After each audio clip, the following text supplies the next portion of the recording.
Paça me ju o vëllezër dhe motra, sot është dita e Shem Maris Virgje e Ruzares. Dhe sot leximi që do të lexojmë, do të shpallim është leximi i parë. Marr prej Veprave të Apostujve. Le ta dëgjojmë. Pastaj nga mali i Ullinjve u kthyen në Jerusalem. Ky mal është afër Jerusalemit, atë sa guxohet të ecet të shtunën. Dhe pasi hyn në qytet, u ngjitën në dhomën e sipërme, ku zakonisht banonin. Ishin Pietri, Gjoni, Jakobi, Andreu, Filipi, Toma, Bartolomeu, Mateu, Jakobi i Alfeut, Simoni Zoltar dhe Juda i Jakobit. Të gjithë këta ishin të përqendruar prore së bashku në urat me disa gra, me Marin, nanën e Jezusit dhe me vëllezërit e tij. Fjala e Zotit. Falenderojmë hyn. Mirë vëllezër dhe motra, Virgjera Maria, pas ngjitjes së Jezusit në qiell, edhe para rreshajeve, është duke u lutur me dishepujt, duke u lutur me ta dhe për ta, që të marrin dhuratën e Shpirtit Shenjtë.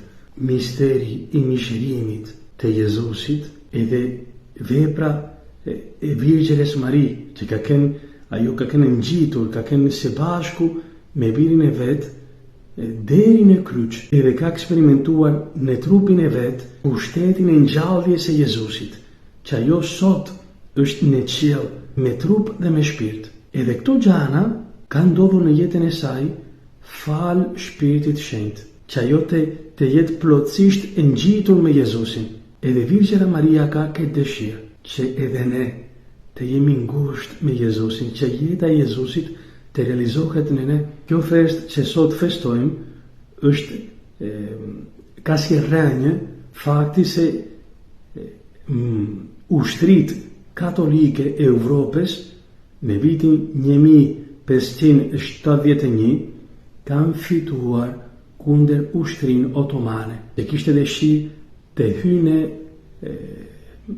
në Evropën, edhe ju e dini mirë ç'a ndodh kur një ushtri, një mbretëri islame sundon në një vend. Shqipëria dim shumë mirë që është kjo punë. Edhe mirë, Virgjera Maria ka mbrojtur Evropën, si e ka mbrojtur edhe Shqipërinë.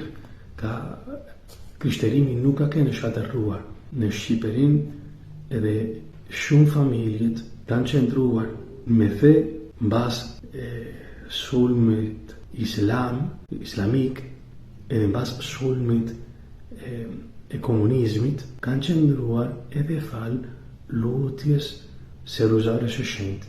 Ruzaria ka një pushtet së madhe që mund të na lidh me të vërtet me Jezusin, si Maria ka kënë lidhur me marrë si modelas ajo, që ajo gjanat e jetës e vet e lidhur me Jezusin e ka mbajtur në zemrën e vet, e ka medituar, ka formuar si një puzzle brenda zemrës e vet, me faktet e jetës të lidhur me Jezusin edhe me fjalën e Zotit. Ka medituar gjithmonë jetën e Krishtit. Edhe mirë, Rozaria na ndihmon që edhe ne të meditojmë misteret e jetës së Jezusit të lidhura me jetën tonë. Jeta e Jezusit, çdo mister ka diçka për të na mësuar, edhe një hir për të na dhënë.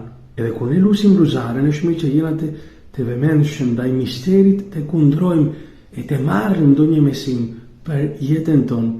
E atëherë me kërku me Virgjën e Mari edhe me ndërmjetësimin e saj, me thanë se ajo ka thënë engjëllit, u baft mbi mua si është fjala jote, të ndodh me mu këtë gjë, jo fal fuqisime, por fal pushtetit të Shpirtit Shenjtë. Kurajo, sot duke kujtuar këtë ngjarje historike që ka ndodhur në shekullin 16, ta shohin sot vështirësitë që kemi tash, armiq tanë që nuk janë njerëzit, janë shpirtrat e ajërt, më thënë janë djajt, mekatet, edhe me kërku prej Zojës forcën për të luftuar, që të lutet më në edhe për ne që të kemi Shpirtin e Shenjtë, që lëvdu Krishti.